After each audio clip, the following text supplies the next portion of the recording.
কিরকম কুয়াশা দেখেন। শীতের সকাল,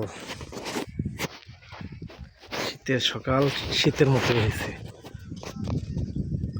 নদীতে পানি পর্যন্ত দেখা যায় না, এখান থেকে এখানে বোঝা যায় না, নদীর ওপার দেখা যায় না বিলের।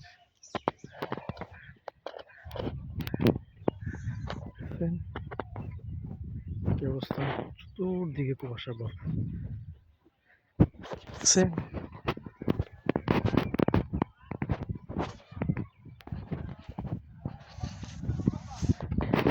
কুয়াশা একবারে, কুয়াশা আর কুয়াশা, তো কুয়াশা, শীত বোঝা যায়। শীত এখন বোঝা যায় শীত কি জিনিস, ব্যাপক শীত পড়ছে, ব্যাপক।